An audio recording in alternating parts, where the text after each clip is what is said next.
Sanibona sengiphinde ngibuya kaningi phela uThuso kwaMloyi lona silana eMphesentha. Ngiphethe iciko lamanye amaciko selikhona kwi-industry isikhathi eside la. Baba ngicela nje uzazise ukuthi ngubani igama. Ngizazise ngaphandle kokuphatha amaseko ngixolisa izwi lami lishile kodwa Sekusha kancane uma sengisebenza ngibona selivuleke. Kureheza nje nje angazi ukulala kodwa nje angibingelele kwaMphesentha nje sibonge naleli thuba lelo basiphe lona. Ngithuba nje nami-ke nje ngibonge kakhulu nenye yezingane oqhudela sonkondlo noPhumlane nabanye nje abafethu ngoba insizwa seyikhulile kodwa ngiyayithi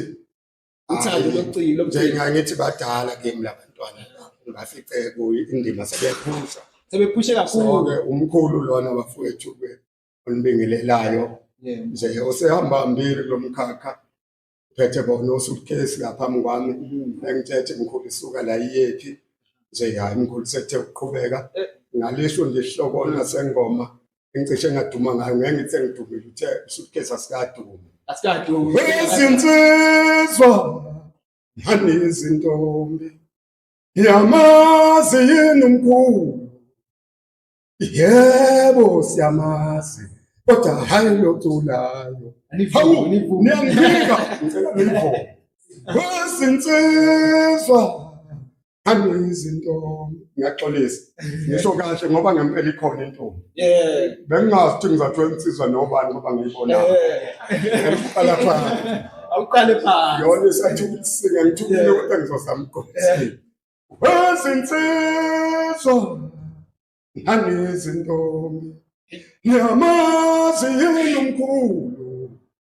yebo siyamazi kodwa akuloculayo hawu niyangipika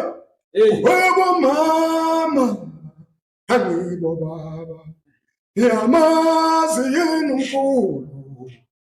yebo siyamazi kodwa hayi loculayo omkhulu wethu balusiza inkomo benza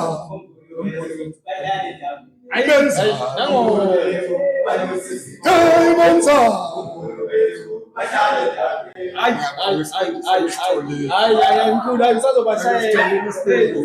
mkhulu selimzile umkhulu bangivumela la vuma ingoma la kudlala sebekuvile sikhona la uKhatanga seMphesentha angilibonga ithuba